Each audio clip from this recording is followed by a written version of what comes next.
আসসালামু আলাইকুম ওয়া রাহমাতুল্লাহি ওয়া বারাকাতুহু। ইন্নাল হামদালিল্লাহি ওয়াহদা ওয়াসসালাতু ওয়াসসালামু আলা আবদিল্লাহ ওয়া আলা আলিহি ওয়া সাহবিহি ওয়া মান ওয়ালা, আম্মা বা'দ। আউযু বিল্লাহি মিনাশ শাইতানির রাজীম। বিসমিল্লাহির রাহমানির রাহিম। ওয়ার-রাসিখুনা ফিল ইলম ইয়াকুলুনা আমান্না বিহি কুল্লুম মিন ইনদি রাব্বিনা ওয়া মা ইয়াযাক্কারু ইল্লা উলুল আলবাব। আমানতু বিল্লাহ। প্রশংসা মাত্র আল্লাহ সুবহানাহু ওয়া তাআলার, যে রব্বুল আলামিন আমাদেরকে কোরআনের মাসে কোরআনের সাথে গুরুত্বপূর্ণ একটি ক্লাস ধারাবাহিক পর্বে, আজকের ৬ষ্ঠতম পর্বে, যে রব্বুল আলামিন আপনাদেরকে দেশ ও প্রবাসের বিভিন্ন স্তর, বিভিন্ন এলাকা থেকে এই গুরুত্বপূর্ণ ক্লাসে অংশ নেওয়ার সুযোগ করে দিয়েছেন। এই জন্য আল্লাহ সুবহানাহু ওয়া তাআলার অসংখ্য প্রশংসা জ্ঞাপন করি। আমরা সবাই বলি আলহামদুলিল্লাহ এবং আপনাদের অভিনন্দন জানাচ্ছি। দুরূদ ও সালাম বর্ষিত হোক আমাদের প্রিয় নবী আহমদ মুহাম্মদ মুস্তাফা সাল্লাল্লাহু আলাইহি ওয়াসাল্লামের প্রতি, যেই নবীর প্রতি কোরআন অবতীর্ণ হয়েছে, সেই নবীর যিনি এই উম্মাকে আলোকিত করেছেন, সঠিক দিন তিনি প্রতিষ্ঠা করেছেন, সঠিক দিন প্রতিষ্ঠা করে গেছেন, সেই নবীর প্রতি অসংখ্য দুরূদ ও সালাম বর্ষিত হোক। আল্লাহুম্মা সাল্লি ওয়া সাল্লিম আলান নবী। যারা আমাদেরকে ফেসবুক লাইভে দেখতে পাচ্ছেন, আপনারা অবশ্যই আজকের লাইভটি শেয়ার ও লাইক কমেন্ট করে অন্যকে মেনশন করে জানিয়ে দিবেন, যাতে করে আমাদের এই প্রোগ্রামটি অন্যরা জেনে উপকৃত হতে পারেন ইনশাআল্লাহ বিইذنিল্লাহ। আমাদের লাইভ ক্লাসে যারা যুক্ত হয়েছেন গুগল মিটে, সকলকে আমরা আহলান ওয়া সাহলান জানাচ্ছি। আল্লাহ তাআলা আমাদের তাকওয়ার মাসে, কোরআনের মাসে আমাদেরকে কোরআনের আলোয় আলোকিত হওয়ার সুযোগ করে দিন, আমিন। এবং আমাদের তাকওয়া আল্লাহ তাআলা বৃদ্ধি করুন, আমিন। প্রিয় দিনী ভাই ও বোনেরা, আমাদের ধারাবাহিক আজকে ৬ষ্ঠতম পর্বে কোরআন এক নজরে সংক্ষিপ্তভাবে কোরআনিক তথ্য এবং কোরআনিক জ্ঞান অর্জন করার যে প্রত্যয় নিয়ে আমাদের দাস চলমান রয়েছে, পুরো রমাদান মাস ব্যাপী চলবে ইনশাআল্লাহ। এবং এরপরে আমরা চালার চেষ্টা করব ইনশাআল্লাহ। আপনারা আমাদের সাথে থাকবেন ইনশাআল্লাহ। আমরা ইতিমধ্যে সূরাতুল আলে ইমরানের সারসংক্ষেপ এবং কতটি আয়াত এবং কোন আয়াতের সাথে কোন বিষয়গুলো আলোচনা রয়েছে, এর সার নির্যাস, এর সম্বন্ধে কোন আলোচনা হয়েছে, আমাদের আগের পর্বগুলো থেকে আপনারা জেনে নেবেন। আজকে আমরা যেগুলো করব, যে অংশে আলোচনা করব, সেটি হলো সূরা আল ইমরানের চুম্বক কিছু বিশেষ আয়াত, যে আয়াতগুলোর সংক্ষিপ্ত তাফসীর আমরা আলোচনা করব ইনশাআল্লাহ। বেশ অনেকগুলো আয়াত রয়েছে, তার মানে আজকে অর্ধেক অংশ আলোচনা করার চেষ্টা করব ইনশাআল্লাহ, বিশেষ বিশেষ কিছু আয়াতের তাফসীর। তার মধ্যে প্রথম যেটি আমরা বলবো, সূরা আল ইমরানের আপনার ৭ নম্বর আয়াত, প্রথম পৃষ্ঠায় যে আয়াতটি রয়েছে, সেই আয়াতটির আলোকে আমরা এই মুহূর্তে আমরা শুরু করতে যাচ্ছি। এখানে আল্লাহ সুবহানাহু ওয়া তাআলা বলছেন কি, আউযু বিল্লাহি মিনাশ শাইতানির রাজীম, বিসমিল্লাহির রাহমানির রাহিম।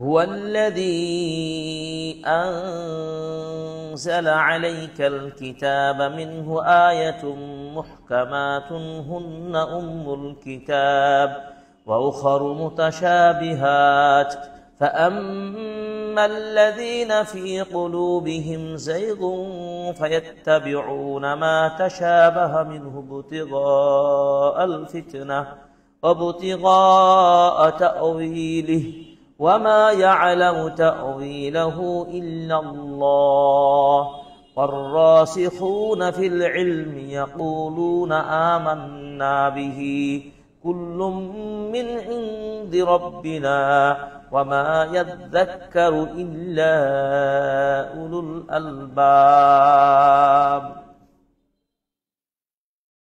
آمنت بالله। এই আয়াতের অর্থ আমরা যদি চিন্তা করি, এখানে দেখব আমরা, তিনি আমার উপর কিতাব, হুয়াল্লাযী আনজালা আলাইকাল কিতাব, তিনি সেই মহান সত্তা যিনি আপনার উপরে কিতাব নাজিল করেছেন। সেই কিতাবের মধ্যে কিছু আয়াত রয়েছে মুহকাম আয়াতসমূহ, সেগুলো কিতাবের মূল বা উম্মুল কিতাব বলা হয়। আর অন্যগুলো আয়াত এমন রয়েছে যেগুলো মুতাশাবিহ। তাহলে আয়াত হলো দুই ধরনের, একটি হলো মুহকাম, একটি মুতাশাবিহ। ফাআম্মাল্লাযীনা ফী কুলূবিহিম যায়গ, ফলে যাদের অন্তরে রয়েছে সত্য বিমুখ প্রবণতা, সত্য থেকে যাদের পিছনে ফেরার বক্রতা প্রবণ যাদের অন্তর, তারা ফিতনার উদ্দেশ্যে এবং ভুল ব্যাখ্যার অনুসন্ধানে মুতাশাবিহা তথা অস্পষ্ট হুকুম, স্পষ্ট হুকুমপূর্ণ নয় এমন অস্পষ্ট মুতাশাবি আয়াতগুলোর পেছনে লেগে থাকে। কারণ তাদের মধ্যে এমন চেতনা থাকে যে সুযোগে তারা সৎ ব্যবহার করার চেষ্টা করে, নিজেদের স্বার্থ হাসিল করার চেষ্টা করে। তারা ভুল ভাল নিজেদের স্বার্থ হাসিল করার জন্য সেই স্পষ্ট নয় মুহকাম আয়াতের বিপরীতে মুতাশাবি আয়াতগুলো নিজেদের মতো ব্যাখ্যা করার চেষ্টা করে সমাজে, পরিবেশে এবং তাদের স্বার্থ হাসিল করার চেষ্টা করে থাকে এবং ভ্রান্ত ব্যাখ্যা দেওয়ার চেষ্টা করে থাকে। অথচ সেই আয়াতগুলো এমন যে ওয়ামা ইয়ালামু তা'ওয়িলাহু ইল্লাল্লাহ, সেই মুতাশাবি আয়াতগুলো এতটাই গাঢ়, এতটা তথ্যপূর্ণ, গভীর যে এই আয়াতগুলোর ব্যাখ্যা আল্লাহ ছাড়া কেউ জানে না। যেখানে আল্লাহ তাআলা নিজেই তার কোরআনে বলছেন তিনি ছাড়া কেউ জানে না, তাহলে সাধারণ মানুষ কিভাবে বলতে পারে এগুলোর ব্যাখ্যা করার দুঃসাহস দেখাতে পারে? এগুলোর ব্যাখ্যা আল্লাহ ছাড়া কেউ জানেন না। সুতরাং এগুলো নিয়ে আমরা আমাদের গভীর চিন্তা করতে গিয়ে আমরা ভুল বা অপব্যাখ্যা করার চেষ্টা করব না। এটি মুমিনদের কালচার নয়, সে কথা আল্লাহ তাআলা বলেছেন। আর যারা ওয়ার-রাসিখুনা ফিল ইলমি, আর যারা জ্ঞানে পরিপক্ক, রাসিখ মানে পরিপক্ক, আর-রাসিখুনা ফিল ইলমি যাদের জ্ঞানের পরিপক্কতা রয়েছে, ইয়াকুলুনা আমান্না বিহি কুল্লুম মিন ইনদি রাব্বিনা, যাদের মধ্যে জ্ঞান রয়েছে তারা কি করে? তারা বলে থাকেন যে আমরা প্রত্যেকটা বিষয়ের প্রতি ঈমান এনেছি যেগুলো আল্লাহ তাআলা নাযিল করেছেন, সেটি মুহকাম আয়াত হোক আর মুতাশাবি আয়াত হোক। কারণ তারা এই মুতাশাবি আয়াতের গুলোর অপব্যাখ্যা করে বিভ্রান্ত ছড়ানো, স্বার্থ হাসিলের চেষ্টা করেন না। এটি হচ্ছে মুমিনদের আদব এবং তাদের স্বচ্ছ জ্ঞানের বহিঃপ্রকাশ। আর আল্লাহ তাআলা বলছেন ওয়ামা ইয়াযাক্কারু ইল্লা উলুল আলবাব, আর বিবেক সম্পন্নরাই কেবল উপদেশ গ্রহণ করে থাকে। এই চমৎকার আয়াতে আল্লাহ তাআলা দুই ধরনের আয়াতের ঘোষণা দিয়েছেন কোরআনুল কারীমে, একটি মুহকাম, মুতাশাবিহ। মনে রাখতে হবে আয়াতের, কোরআনের এই অর্থগুলো পরিচ্ছন্নভাবে জানতে হলে গভীর তাফসীরের মূলনীতি, যাওয়াবিত তাফসীর, তাফসীরের মূলনীতি এবং মুফাসসিরগণের বক্তব্য এবং আরবির উপরে পাণ্ডিত্য, নাহু, সারফ, বালাগাতের উপরে একটা ভালো জ্ঞান অর্জন, এসব কিছু জানার পরে বিজ্ঞ ওলামাদের নিকট দীর্ঘ সময় দার্স গ্রহণ করার ফলে একজন প্রকৃতপক্ষে মুফাসসির তাফসীর করার সাহস করতে পারে। কিন্তু বড় দুঃখজনক হলো আজকালকার একেবারে সামান্য অল্প পড়াশোনা করে বা এমন আছেন যে কোরআনটুকু শুদ্ধভাবে পড়তে পারেন না, তারা এই কঠিন এবং গুরুত্বপূর্ণ এমন আয়াতের তাফসীর তারা করে থাকেন। আমরা তাদেরকে পরামর্শ দেব যে আগে প্রচারের আগে, জ্ঞান বিতরণ আগে, তাফসীর করার আগে, হাদিস প্রচারের আগে আপনাকে যে কাজটি করতে হবে সেটি হলো জ্ঞান অর্জন করতে হবে। এরপর আমল, এরপর প্রচার, তিনটা স্টেপ। আগে জ্ঞান অর্জন, এরপর আমল, এরপর হচ্ছে প্রচার। কিন্তু আমাদের সমাজে পুরো উল্টোটা হয়ে গেছে, জ্ঞান অর্জনও নেই, আমলও নেই, কোনোভাবে বাংলা কিছু বইপত্রতে কালেকশন করে আমরা প্রচার নিয়ে ব্যস্ত। আর আমাদের সমাজের অভিভাবক যারা রয়েছেন তারাও কিন্তু যাচাই বাছাই না করে আমরা হয়তো সুরের পাগলে, হয়তো চেহারার পাগলে, অথবা তার সুন্দর উপস্থাপনার পাগলে আমরা আলেমদের যথাযথ মর্যাদা না করে তাদের মুখরোচক বক্তব্য শুনে, ভুল ভ্রান্ত ব্যাখ্যা শুনে আমরা পাগল হচ্ছি এবং আমরা তাদের প্রতি আকর্ষিত হচ্ছি, যা নিহায়াত ভাবে, একান্ত ভাবে এই আচরণটি আমাদের বর্জন করতে হবে। বিজ্ঞ জ্ঞানধারী ব্যক্তিদেরকে আপনাদের মূল্যায়ন করুন, সমাজ আলোকিত হবে, রাষ্ট্র আলোকিত হবে, একটা পরিবার আলোকিত হবে, সুন্দর কোরআনিক পরিবার, কোরআনিক একটা এনভায়রনমেন্ট তৈরি হবে ইনশাআল্লাহ, এবং আল্লাহ সুবহানাহু ওয়া তাআলার বারাকা এই সমাজে নেমে আসবে। সুতরাং আসুন কোরআনের ব্যাখ্যাগুলো আমরা করব। অবশ্যই তাফসীর বিল কোরআন হতে পারে, কোরআন বিল হাদিস হতে পারে, ইত্যাদি তাফসীরের যে মূলনীতিগুলো স্টাডি করতে হবে। তো আমরা বলবো যে আমরা যে আয়াতগুলো তাফসীর জানি, স্বচ্ছ জ্ঞান রয়েছে, সেগুলো আমরা তাফসীর করব এবং সেগুলো আমরা বলার চেষ্টা করব। যেটা জানি না আমরা সেটা জেনে কথা বলবো। এই জন্য ইমাম বুখারী রাহিমাহুল্লাহ 256 হিজরিতে মৃত্যুবরণ করেছেন, জগৎ বিখ্যাত মুহাদ্দিস। তিনি বলেছেন, আল ইলমু ক্বাবলাল কাউলি ওয়াল আমালি, কথা ও কাজের পূর্বে আগে জ্ঞান অর্জন করা। কথা ও কাজের পূর্বে জ্ঞান অর্জন করুন, এরপরে আপনি সেটি আমল করুন, এরপর প্রচার করুন। কারণ না জেনে আমল করলে আমলটা ভুল হয়ে যাবে। তো এই আয়াতে তাফসিরে ইমাম আল-আলুসি রাহিমাহুল্লাহ তিনি বলেন, মাদহান লির-রাসিখিন বিজাওদাতিদ দিহন। এই আয়াতের মধ্যে আল্লাহ তাআলা প্রশংসা করেছেন বিচক্ষণ জ্ঞানবানদের। এখানে আল্লাহ তাদের সম্মান, তাদের প্রশংসার কথা উল্লেখ করেছেন। যারা সত্যিকারী জ্ঞানবান, বিচক্ষণ, জ্ঞান রাখেন, বিবেক রাখেন, তাদের বিজাওদাতিদ দিহন, তাদের সুন্দর পরিপক্ক স্বচ্ছ জ্ঞানের আল্লাহ প্রশংসা করেছেন। সুবহানাল্লাহ। এবং আল্লাহ তাআলা সুন্দর দৃষ্টিভঙ্গি রয়েছে ওই সমস্ত বান্দাদের প্রতি যাদের জ্ঞানটা পরিচ্ছন্ন, কোরআনের আয়াতে মুহকাম ভাবে মানে, মুতাশাবিকি যেভাবে আছে সেভাবেই তারা মানে। সালাফগণ, সাহাবীগণ রাদিয়াল্লাহু তাআলা আনহুম, তাদের কালচার আদর্শটা একটু ফলো করুন। তারা কোরআনের একটি আয়াত, দুইটি আয়াত এবং 10টি আয়াত তারা তেলাওয়াত করতেন, তারা বুঝতেন, বুঝার পর মাফহুম অর্থাৎ বুঝ, কোরআনের আয়াতের বুঝটা কি, ব্যাখ্যাটা বুঝে নিয়ে আমল বাস্তবায়ন করে তারপর মজলিস ত্যাগ করতেন। কিন্তু আমাদের বড়ই দুঃখজনক সমাজ যে তাফসীরের নাম দিচ্ছি আমরা, কিন্তু তাফসীরের আলোচনায় কতটুকু করলাম, আর কতটুকু সালাফদের মতো করে তাফসীরটা হলো, আর কতটুকু বা আমলের জন্য আমাদের উন্নয়ন ঘটলো, এই ব্যাপারে আমাদের যথেষ্ট মানে কি বলবো, ন্যূনতম আমাদের এর উন্নয়ন ঘটছে না। আমরা কর্তৃপক্ষ নিজেরা এইগুলোর পিছনে আরো সচেতন হব ইনশাআল্লাহ। আগামীতে এই বাংলাদেশে বিশুদ্ধ কোরআন, তাফসীর, বিশুদ্ধ হাদিসের চর্চা এবং জ্ঞান চর্চা দিয়ে এ দেশ, এ সমাজ উন্নয়নের পথে এগিয়ে যাক, এই প্রত্যাশা করছি।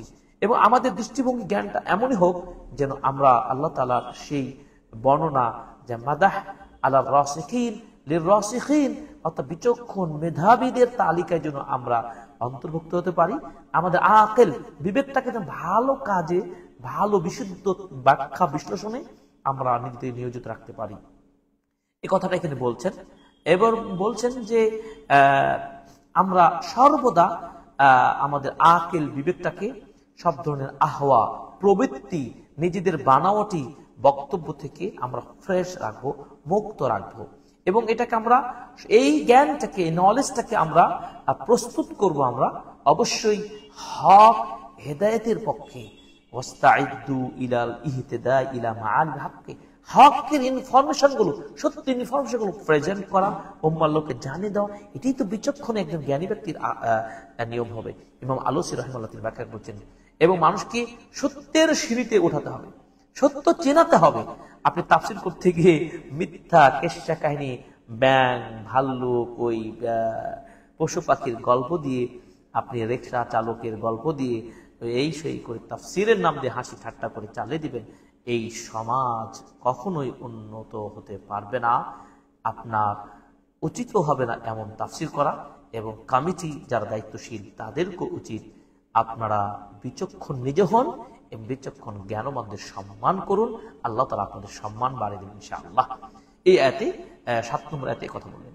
এবার আসুন 13 নম্বর আয়াত সূরা আলে ইমরানে আল্লাহ তাআলা কি বলছেন, আল্লাহু ইউআইয়িদু বিনাসরিহি মান ইয়াশা ইন্না ফি যালিকা লাইবরাতাল লিউলিল আবসার। এখানে আল্লাহ তাআলা বলছেন, এখানে মূলত যুদ্ধের দুই গোত্রের কথা বলতে গিয়ে আল্লাহ তাআলা বলছেন যে আল্লাহ তাআলা তিনি যাকে চান তিনি তার নিজ জায়গা থেকে তিনি সাহায্য করে থাকেন।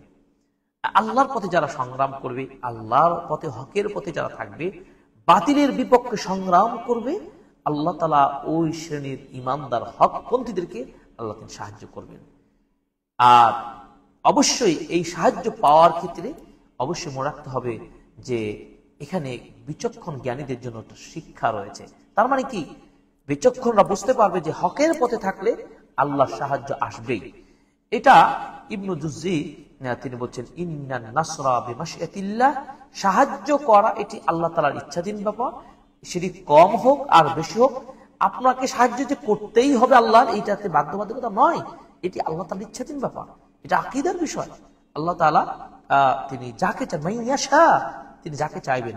তবে এটা নিশ্চয় ঈমানদারদের কোনো ভয় নেই, হতাশা নেই, লা খাউফুন আলাইহিম ওয়া লা হুম ইয়াহজানুন, কোনো ভয় থাকবে না, কোনো টেনশন থাকবে না। ঈমানদার ভরসা করবে, তাওয়াক্কাল আলাল্লাহ, আল্লাহর উপর ভরসা করবেন, ইনশাআল্লাহ আল্লাহ মুমিনদেরকে বিজয় দিয়েছেন।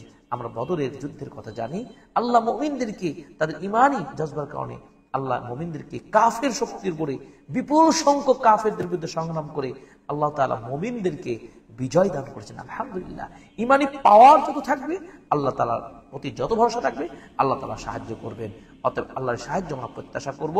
মুমিনরা, মুসলিমরা বিজয় লাভ করেছেন কাফেরদের প্রতি, তার একটি কারণ যে তারা ছিল কি ঈমানের পক্ষে ছিল, সঠিক দিনের উপরে ছিল, এবং তারা পরিপূর্ণভাবে আল্লাহর উপর আস্থা রেখেছিলেন। না হলে 313 জন বদরি সাহাবী রাসূল সাল্লাল্লাহু আলাইহি ওয়াসাল্লাম নেতৃত্বে কাফেরদের সাথে হাজার ঊর্ধ্বে কাফেরদের সাথে লড়াই করে বিজয় লাভ ছিনিয়েছেন। অতএব আজও মুসলিমদের যে ঈমানি পাওয়া শক্তি যদি থাকে, এই ঈমান নিয়ে, শক্তি নিয়ে মুমিনরা বিজয় লাভ করবে প্রতিটা সেক্টরে, প্রতিটা বিভাগে। সূরা আলে ইমরানের 17 নম্বর আয়াতের তাফসীরে যেটি বলা হচ্ছে, আস-সাবিরিনা ওয়াস-সাদিকিনা ওয়াল-কানিতিনা ওয়াল-মুনফিকিনা ওয়াল-মুস্তাগফিরিনা বিল আসহার। আল্লাহ তাআলা কি বলছেন দেখুন, কত নম্বর আয়াত? 17 নম্বর আয়াতে দেখুন আল্লাহ তাআলা বলছেন যে যারা ধৈর্যশীল, সত্যবাদী, আনুগত্যশীল ও আল্লাহর রাস্তায় খরচকারী, ব্যয়কারী এবং সে সাথে ক্ষমা প্রার্থীগণ। এখানে কয়েকটা মুমিন মুত্তাকিদের বৈশিষ্ট্য কথা বললেন। যারা ধৈর্য ধারণ করে, যারা সত্যবাদী হয় 2 নম্বর, 3 নম্বর যারা আনুগত্যশীল হয়, আনুগত্য পরায়ণ হয়, 4 নম্বর যারা আল্লাহর রাস্তায় খরচকারী, মুনফিক, খরচকারী হয়, এবং সর্বশেষ 5 নম্বর হলো যে রাতের শেষ রাতে আসহার, আল মুস্তাগফিরিনা বিল আসহার, রাতের শেষ ভাগে ক্ষমা প্রার্থনাকারী হয়। এদের প্রসঙ্গে বলতে গিয়ে ইমাম আলুসি রাহিমাহুল্লাহ বলছেন, তাখসিসুল আসহার বিল ইস্তিগফার, যে আসহার রাতের শেষ অংশে ক্ষমা চাওয়ার বিষয়টি আল্লাহ খাস করে নির্দিষ্টভাবে উল্লেখ করেছেন। কেন? এই যে রাতের শেষ অংশটাকে কেন বলা হয়েছে ভালো করে বুঝুন, খুবই গুরুত্বপূর্ণ। লিআন্না দুআআ ফিহা আকরাব ইলাল ইজাবা, কারণ রাতের শেষ অংশে দোয়া কবুলের যে সবচেয়ে আল্লাহর নৈকট্য লাভের সবচেয়ে নিকটবর্তী সময়। সুবহানাল্লাহ। এই জন্য আল্লাহ তাআলা কোরআনের এই গাইডলাইনটা, এই নির্দেশনা দিয়েছেন যে ঠিক আছে, বান্দারা আনুগত্যশীল, ধৈর্যশীল এবং সাবরকারী, আল্লাহর রাস্তায় খরচকারী, এসব বান্দারা, এদের গুণ বর্ণনা করছেন। তো বিশেষ করে এই রাতের শেষ ভাগে ক্ষমা প্রার্থনাকারীদের কথা আল্লাহ তাআলা বিশেষভাবে উল্লেখ করছেন, কারণ এই শেষ রাতে বান্দার দোয়া কবুলের যে সম্ভাবনাটা সবচেয়ে নিকটবর্তী এবং কাছাকাছি। সুবহানাল্লাহ। আরেকটি গুরুত্বপূর্ণ যে এই সময় ইবাদত করাটা হিনা ঈদের আশাক, এই সময় কিন্তু রাতে মানুষ ঘুমে থাকে, আর এই সময় ইবাদত করাটা বেশ সহজ নয়। ঘুম আপনি তাড়িয়ে দিয়ে, আপনি ঘুমকে ছেড়ে দিয়ে আপনি বিছানায় থেকে উঠে গিয়ে আপনি সালাত আদায় করবেন, আল্লাহর নিকট প্রার্থনা করবেন রাতে, অবশ্যই এটা কষ্টের সময়। আর এই কষ্টের সময় যখন দুনিয়ার মানুষ সবাই ঘুমে থাকে, আপনি নিরিবিলিভাবে শান্ত মনে ওযু করে সালাত আদায় করে আপনার মনটা থাকে একেবারে পিওর, পরিচ্ছন্ন, আসফা বা নাফসু আসফা, আপনার আত্মাটা থাকে একেবারে পিওর, পরিচ্ছন্ন, থাকে না কোনো চিন্তা, থাকে না কোনো টেনশন, না কোনো কারোর সাথে গল্প, না আড্ডা, কিচ্ছু থাকে না, পরিচ্ছন্ন মন। ওয়ারাউ আজমা, এবং অন্তরটা থাকে ভীত, সন্ত্রস্ত, এবং আল্লাহর ভয়ে অন্তরটা থাকে একেবারে নরম, কমল। এই সময় যদি বান্দা আল্লাহর ভয়ে কেঁদে কেঁদে দোয়া করতে পারে, আল্লাহ এই সময় দোয়াটা কবুল করেন। এই জন্য আল্লাহ তাআলা এখানে আয়াতি ওয়াল মুস্তাগফিরিনা বিল আসহার এই শব্দটি তিনি স্পেশাল ভাবে উল্লেখ করে উৎসাহ দিয়েছেন। এছাড়াও হাদিসে রয়েছে রাসূল সাল্লাল্লাহু আলাইহি ওয়াসাল্লাম বলেছেন 4টি কাজ করলে জান্নাত চলে যাবে। এক, মানুষকে খাদ্য খাওয়ানো, পরিচিত অপরিচিত সালাম দেওয়া, আত্মীয়তার সম্পর্ক বজায় রাখা, আর রাতের সালাত আদায় করা, ওয়ান নাসু নিয়াম যখন মানুষেরা ঘুমায়। এই 4টা সলিড আমল করা শিখুন। এই 4টা কাজ করলে আল্লাহ রাসূল বলছেন তুমি নিরাপদে জান্নাতে প্রবেশ করো। সুবহানাল্লাহ, সুবহানাল্লাহ। তাই রাতে ক্ষমা চাওয়া যায়। আল্লাহ নবী সাল্লাল্লাহু আলাইহি ওয়াসাল্লাম একটি হাদিসে বলছেন যে আল্লাহ রাব্বুল আলামিন প্রতিদিন শেষ আকাশে নেমে এসে তিনি আহ্বান জানিয়ে থাকেন, কে আছো আমাকে আহ্বান ডাকবে, আমি তোমার ডাকে সাড়া দেব। কে আমার নিকট প্রার্থনা করো, আমি তোমার প্রার্থনা আমি তোমার কবুল করব। কে অসুস্থ, আমি তার সুস্থতা দান করব। শুধু এটা শেষ রাতের 3 ভাগের শেষ অংশে আল্লাহ তাআলার এই সুযোগগুলো আমরা কেন মিস করছি? বিশেষ করে রমাদান মাসে আমরা এই মিস না করি। আমরা তো সাহারি খেতে উঠেই, সাহারি খাওয়ার আগে একটু আগে উঠে গিয়ে আপনি সুন্দরভাবে ঘুম থেকে উঠে ঘুমের দোয়া পড়ে আপনি সুন্দরভাবে ওযু করে মিসওয়াক করে আপনি 2 রাকাত 4 রাকাত যতটুকু পারেন সালাত আদায় করে আল্লাহর কাছে বিনয়ের সাথে দোয়া প্রার্থনা করুন।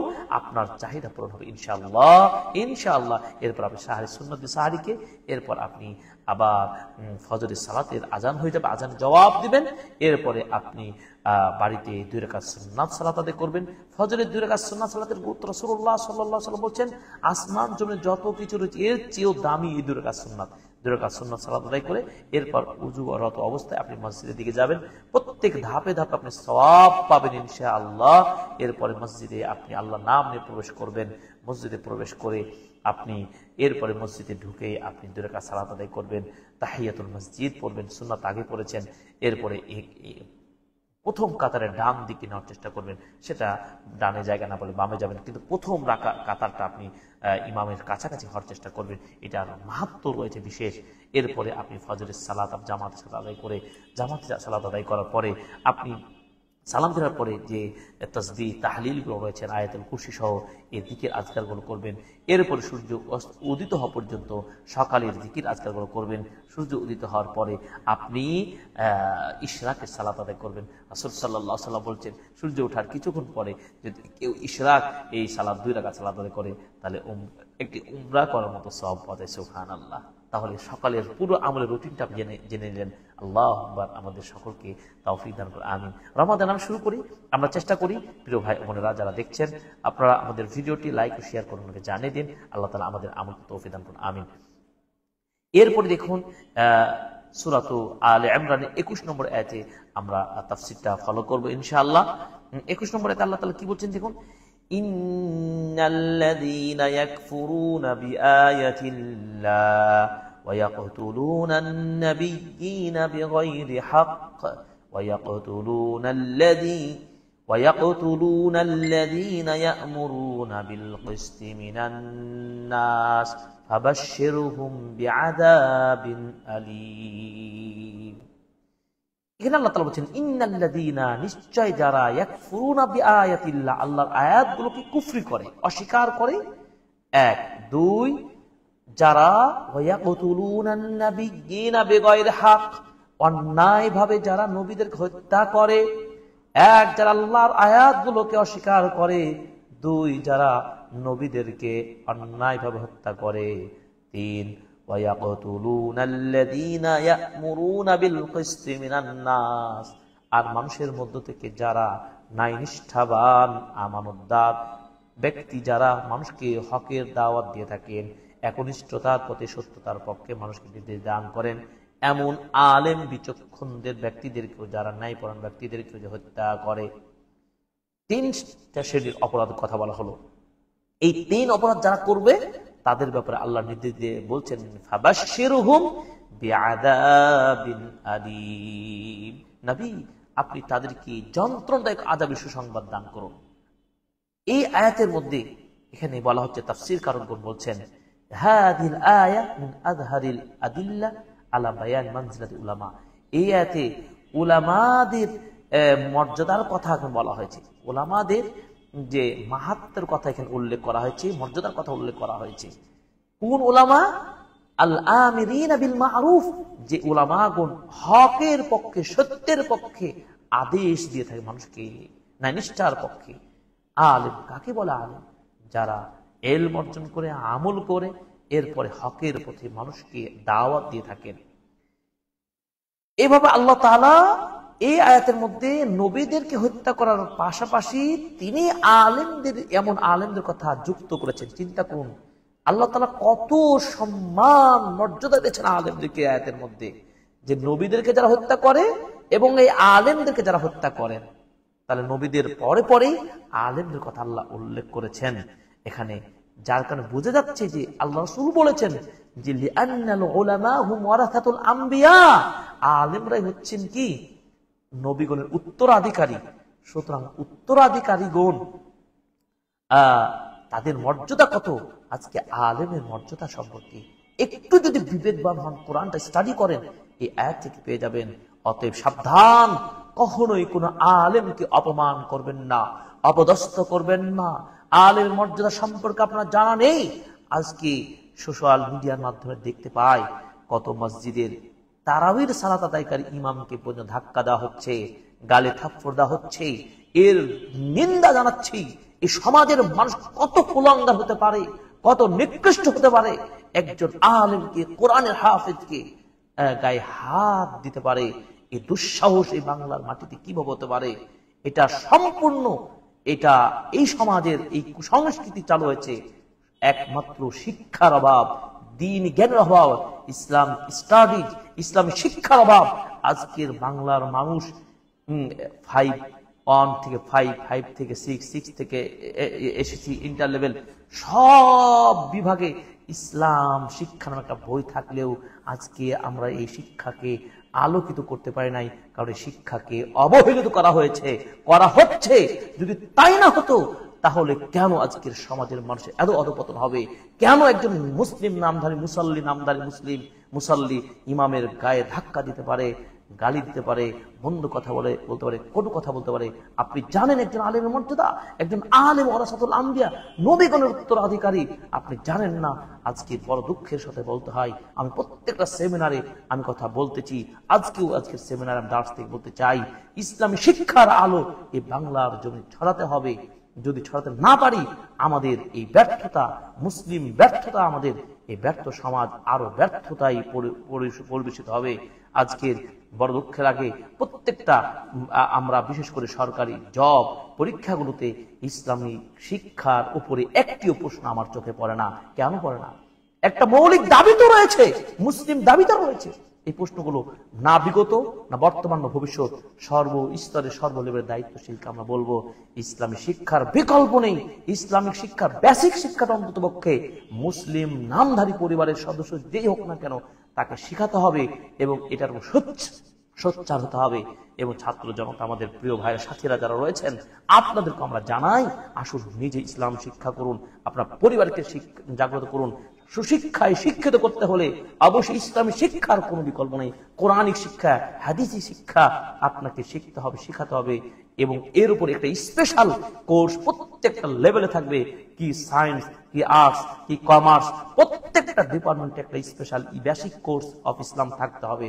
এটা আমাদের দাবি, মনের দাবি, চিন্তার দাবি, আত্মার দাবি।